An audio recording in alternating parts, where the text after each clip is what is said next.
Today I'm going to show you how to install the Noritz RC-7651 M remote control for tankless water heater for Noritz tankless water heater. So this is the remote controller itself. I took it out of the box, and this is the cable that goes along with it. And it has these two connectors here. So I already plugged in this part here. It's just two connectors that you just plug in together and it connects together, so that's super easy.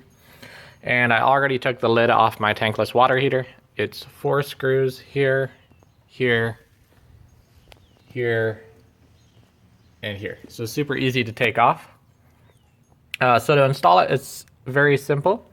We're going to go ahead and locate the access port for the remote control, which is right here in the bottom left-hand corner of mine. And you can see the view from the outside there. So we're just going to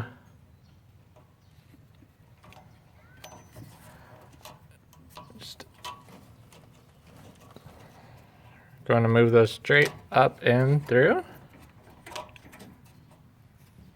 And grab from the other side and pull. And then you have your cord through.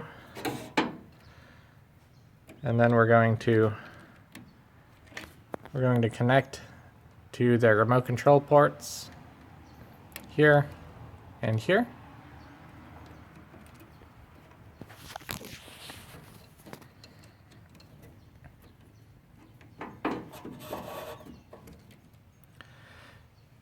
And then we're just going to make sure it gets held tight up against there while we screw those two screws in.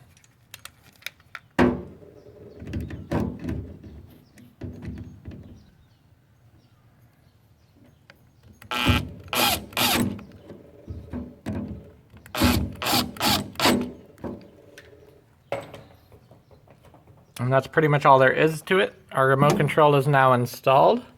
I'm going to go ahead and leave mine in the box here, but you could also place this anywhere. As long as you had a wall that you could drill through and get to the other side of the wall, you could place it on the other side of the wall, or whatever it is that you need to do. In my particular case, and probably most of your cases, this is metal, so I don't really want to drill through that, so I'll just leave it here in the cabinet. And then for whatever uses I need, I'll come out here to check the temperature and all that. So to change the temperature, it's pretty easy. You just go up and down. I'm going to leave mine on 120. You can turn the remote control on and off. And then there's some other functions you can do in alarms, flow meter over here. But that would be another video. All right, thank you again for watching another H2 video, and you guys have a great day.